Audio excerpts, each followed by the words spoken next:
Fala galera, sejam todos muito bem-vindos ao nosso Topcast NR13, onde o assunto aqui é integridade e segurança e falamos tudo sobre como você, engenheiro mecânico, pode faturar mais de R$ 10.000 por mês com isso.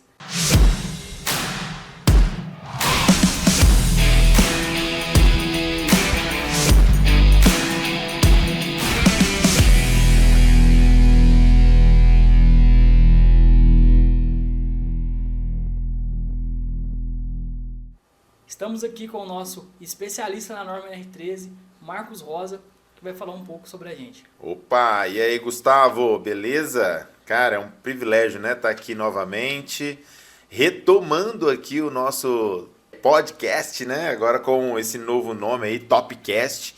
Cara, fantástico, eu acho muito legal falar sobre a NR13, falar sobre esse mercado, que é o mercado da integridade e segurança de equipamentos de alto risco, né? Para quem está chegando agora, esse aqui é o Topcast da NR13 e é onde nós entregamos conteúdo de verdade para o profissional habilitado, para o engenheiro mecânico que quer atuar no mercado da NR13. Cara, obrigado, obrigado pela ajuda, obrigado por você estar aqui também. E vamos lá, cara, vamos para as perguntas e respostas. Tem pergunta aí? Então vamos lá, nosso tema de hoje é cuide bem do seu dinheiro. Marcos, você já abordou esse assunto por diversas vezes nas suas lives, a gente conversa bastante sobre isso, que existe ainda muita dúvida do que pode e o que não pode ser enquadrado na norma. Fale um pouco desse assunto pra gente. Gustavo, esse assunto é interessante porque o mercado da NR13 ele é muito grande, é muito extenso. Eu costumo dizer que nós vivemos num país continental, então imagina a quantidade enorme de indústrias que existem dentro do nosso país, dentro do Brasil. E cada indústria tem lá uma quantidade significativa de vasos de pressão.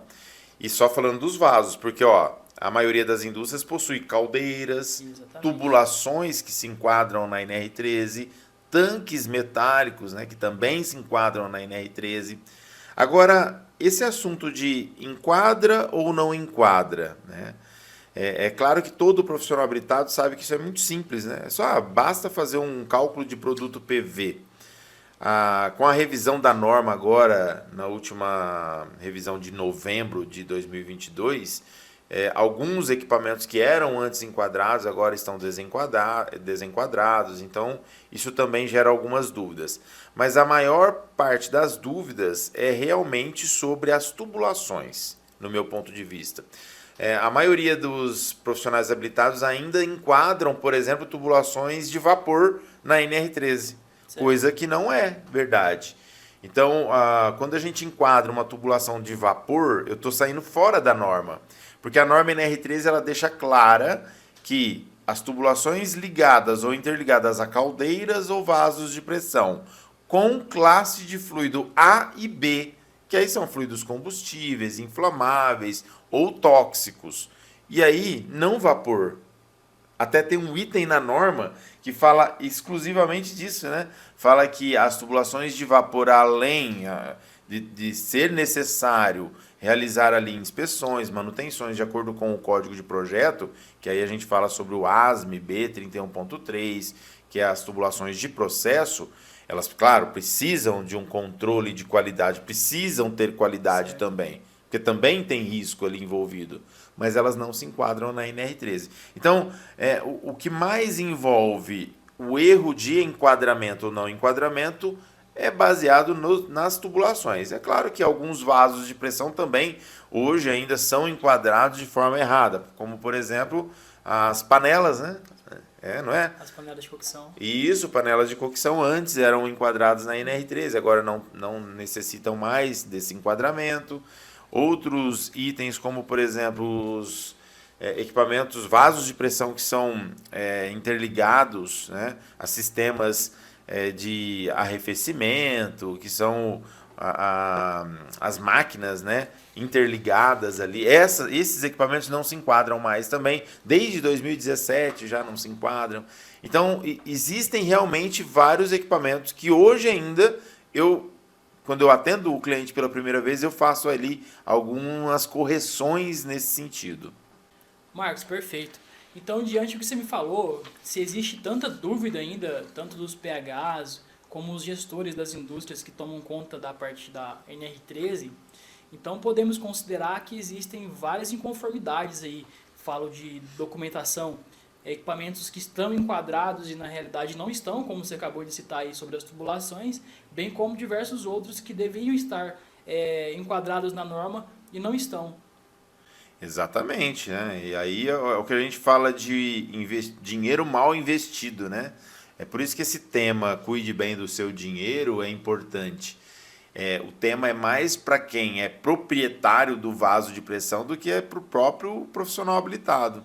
Porque quem tem que cuidar do dinheiro é quem está gastando. Exatamente. Então, se eu sei exatamente onde eu estou gastando e realmente há a necessidade de gastar aquela verba, de gastar aquela grana para enquadrar aquele equipamento e fazer as inspeções com base na norma NR13, ok. Então, existem equipamentos que precisam realmente, né, passar por esse crivo, por essa avaliação. Agora, alguns não. Então, beleza, se eu tenho lá 80 equipamentos e eu vou fazer uma inspeção de NR13 dos 80, se eu conseguir, por exemplo, ter alguns daqueles equipamentos desenquadrados e não mais fazer talvez inspeções a cada 2 anos ou a cada 3 anos, então existe uma economia de recursos. É o que o cliente precisa entender. E o fato de o profissional habilitado talvez não conhecer muito bem, né? A gente fala que o profissional habilitado não sabe vender e o proprietário não sabe comprar, né? E essas duas situações juntas é pior ainda, porque aí o cara vai lá, entrega uma documentação, escrito aprovado, beleza, ok, cobra, o cliente paga e morre por aí. Quer ver um exemplo interessante, né?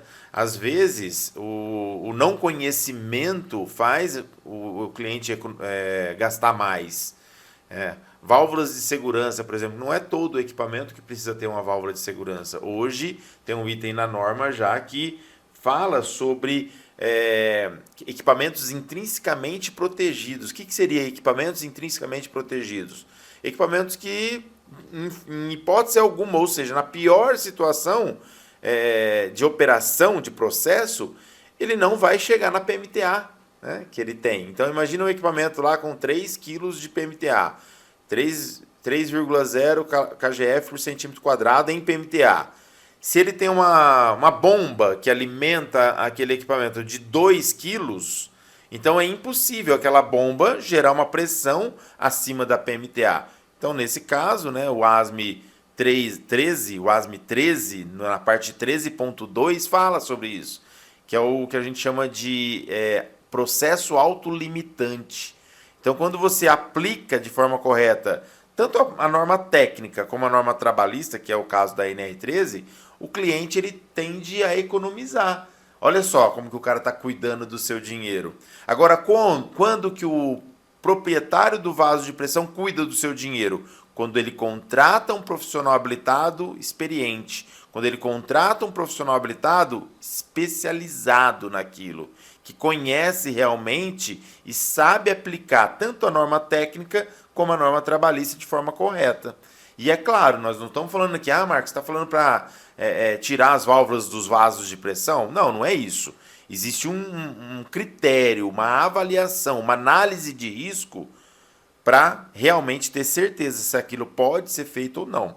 Agora, se eu tenho condições de ter lá, sei lá, entre 80 equipamentos, eu tenho condições de ter 30 equipamentos com processo autolimitante, né, numa empresa de 80, ter 30 equipamentos é quase 50%. Estou falando em 40% de equipamentos que não necessitam mais de uma válvula de segurança. Tirando uma válvula de segurança, eu economizo no OPEX, que seria o investimento de manutenção anual, porque eu não preciso mais fazer calibração, teste daquela válvula anualmente. E algumas situações, como em alguns clientes, né, que eu tenho, a válvula ela fica tão difícil de tirar do equipamento que é necessário guindaste, é necessário paralisações para fazer o quê? Para simplesmente tirar a válvula, para descer no chão, para fazer a calibração e depois pôr ela de volta. Então imagina um aluguel de um guindaste de 100 toneladas para tirar uma válvula de cima de um equipamento que está a 30 metros de altura. Então isso tudo são gastos que às vezes, claro que não vou generalizar, né? A gente tem que entender que é necessário fazer uma análise crítica, uma análise de risco de todos os processos. Tem que documentar isso, não é simplesmente falar, não, aquele equipamento é processo autolimitante e sem ter certeza. Então, quando o cliente ele contrata a pessoa certa, ele está cuidando do dinheiro dele. Esse é o ponto. Nossa, Marcos, perfeito. Que bacana. Se a gente for pensar e considerar todos esses pontos de economia que podem ser gerados, que você acabou de citar para a gente aqui, é uma coisa gigantesca, né? Porque Sim. Além das manutenções anuais que você disse, a gente tem que pensar na reposição, porque tudo tem uma vida útil, né? Exatamente, Nossa, exatamente. muito E pegando um bacana. gancho nisso ainda, nós fizemos uma vez uma avaliação nesse sentido para um cliente, e eu lembro que eram 38 equipamentos distribuído em 3 tipos de planta. Então eram 38, mais 38, mais 38. Certo. Dava um pouco mais de 100 equipamentos. E cada planta dessa, né, tinha lá o seu processo autolimitante. Só que o profissional habilitado anterior foi lá e reprovou os vasos de pressão porque não tinham válvulas de segurança. Então, a ideia, na verdade, eles fizeram um levantamento de custo, eles iam gastar quase 2 milhões de reais para fazer todas as instalações das válvulas, porque alguns eram corpo e calandra, então tinha que pôr uma válvula no corpo, uma válvula na calandra, altíssimas vazões, então eram válvulas grandes de 4 polegadas, 5 polegadas, são válvulas caras, né? Sem considerar o tempo da indústria parada para fazer isso tudo, né? Exatamente, sem considerar que eles teriam que parar em torno de 15 a 20 dias só para fazer esse tipo de manutenção, de instalação dessas válvulas. E aí, cada equipamento que teria sua válvula instalada teria que passar por um projeto de alteração e reparo, teria que ter uma empresa para soldar aquela tubulação de acesso, soldar, parafusar a válvula, enfim, ia gerar em torno de 4 milhões, se eu não me engano, de custo, né, para instalar ali em torno de 85 válvulas de segurança no corpo, mais em torno de 30 válvulas de segurança nas calandras.